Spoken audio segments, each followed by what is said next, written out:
Hi మా, ఎలా ఉన్నారు? ఈ మధ్య లాస్ట్ టైం నేను అపాయింట్మెంట్స్ ఇచ్చినప్పుడు వరుసగా ఇద్దరు ముగ్గురు వచ్చారు. అంటే నేను డార్క్నెస్ గురించి మాట్లాడాను కదా ఈ మధ్య హాయ్ టీవీలో ఒక వీడియోలో. అది చూసిన తర్వాత ఇద్దరు హౌస్ వైఫ్స్, ఒక అన్మ్యారీడ్ గర్ల్ వచ్చారనమాట. ఫస్ట్ వాళ్ళ ముగ్గురే ఉండేది, వేరే వేరే ఊర్ల నుంచి. సో వాళ్ళలో ఒక ఆవిడైతే చాలా అనమాట, రాగానే హగ్ చేసేసుకొనేసి అది ఇది అని అనింది. చాలా ఎమోషనల్ అయిపోయింది అనమాట. చిన్న ఏజే పాపం, 31 ఇయర్స్. వాళ్ళ మదర్తో వచ్చిందనమాట. సో లిటరల్గా కళ్ళలో నీళ్ళు వస్తున్నాయి తనకి.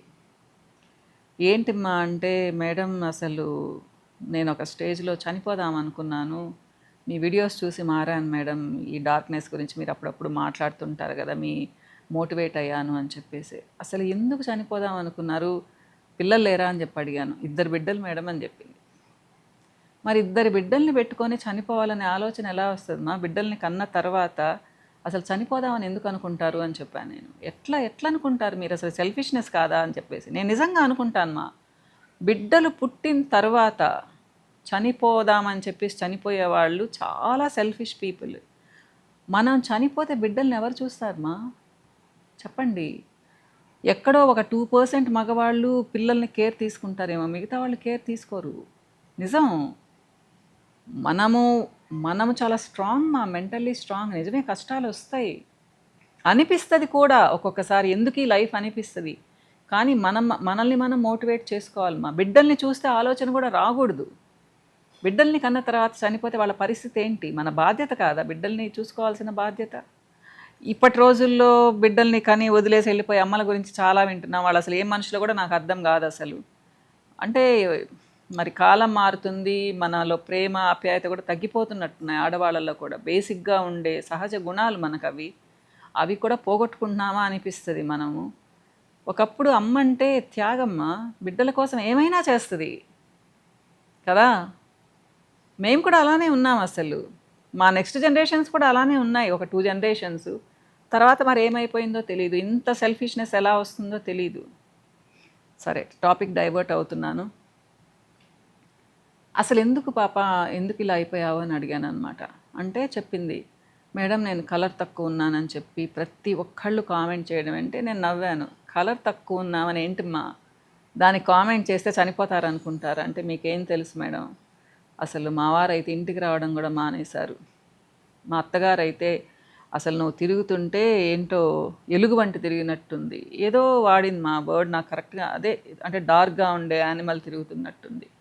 అంటే మీ వాళ్ళందరూ బాగా బ్రైట్గా ఉంటారా అని అడిగాను. తెల్లతోలు ఉంది మేడం వాళ్ళకు అని చెప్పింది అనమాట. మా వారు ఇంటికి రావడం కూడా మానేశారు. ఇలాంటివి వింటున్నప్పుడు అనిపిస్తుంది. కానీ తను చాలా చక్కగా ఉందమ్మా, మంచి హైట్ ఉంది, హెయిర్ చాలా బాగుంది, మంచి షార్ప్ ఫీచర్స్ ఉన్నాయి. కొంచెం డార్క్ అని చెప్పను కానీ చామంచాయిగా ఉంది, చూడంగానే బాగుంది అనిపిస్తుంది చక్కగా. మరి అమ్మాయి ఎందుకు నచ్చలేదో అర్థం కావడం లేదు మనకి. చిన్నప్పుడే పెళ్లి చేసేసారంట. సో పిల్లలు కూడా పెద్దవాళ్ళు, మేబీ 17-18 ఇయర్స్గా చేశారేమో.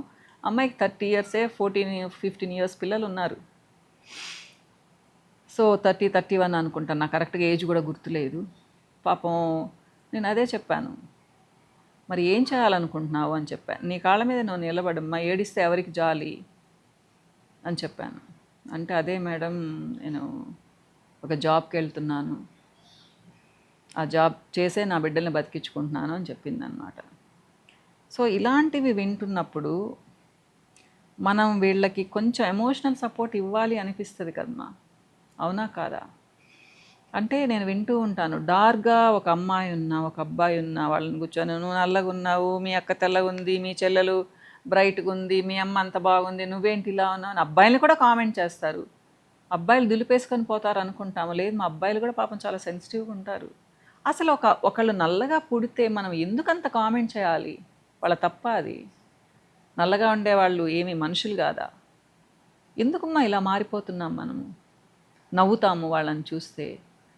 పాపం అంటే తెల్లగా ఉండడం ఏమైనా పెద్ద గొప్పనా అనిపించదా మనకు? అలా ఇప్పుడు ఈ మధ్య కాలంలో మరీ ఎక్కువైపోయింది మా, స్కూల్స్లో ఎక్కువైపోయింది, పెళ్ళిళ్ళల్లో ఎక్కువైపోయింది. పాపం వాళ్ళు మంచిగా డ్రెస్ చేసుకొని వెళ్తే ఏంటి ఇలాంటి కలర్ లంగావణి వేసుకొచ్చావు నీ కూతురికి, ఈ జ్యువెలరీ ఏంటి చెత్తగా ఉందని అనే వాళ్ళు కూడా ఉన్నారు. పాపం ఎలా ఏడుస్తారంటే, మేడం కొంచెమన్నా బ్రైట్ అవ్వాలి నా కూతురు. ఆ పాప చక్కగా ఉంటుందమ్మా, నాకేమంత ఇదిగా కూడా అనిపించదనమాట. మరి చూసే వాళ్ళ కళ్ళకి అంటే కావాలని హర్ట్ చేయడమే కదా అది. ఇలాంటి కామెంట్స్ మనం చేయకూడదమ్మా. చేసేవాళ్ళని కూడా మూతి పగిలేటట్టు ఆన్సర్ ఇవ్వాలి.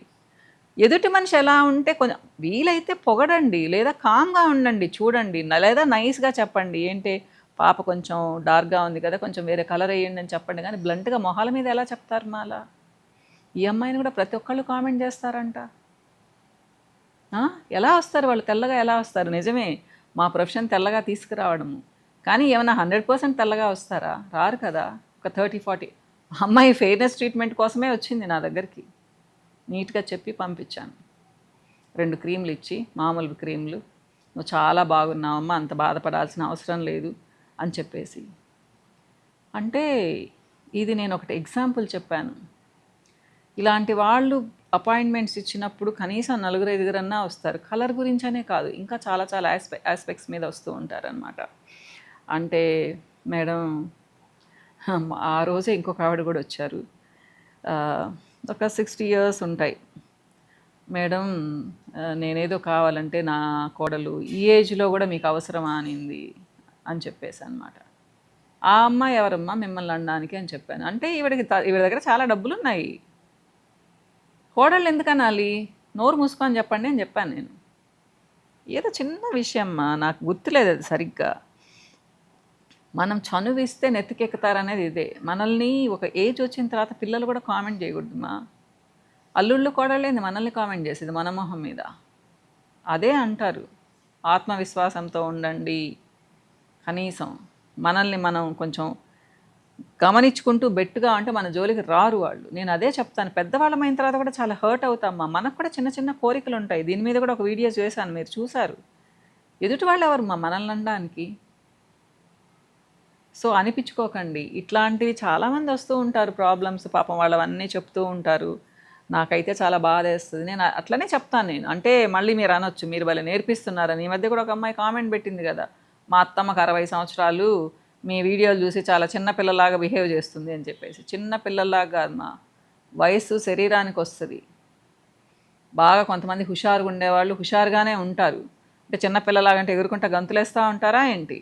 హుషారుగా ఉండడం మీకు నష్టం ఉండదు, మీకు ఇష్టం ఉండదు. ఎందుకంటే మీరేమైనా చచ్చుగా ఉంటారేమో. మరి ఉండేవాళ్ళని ఉండనివ్వండి మా. 60 years ఏంటి, 70 years ఏంటి, చేసుకొనివ్వండి.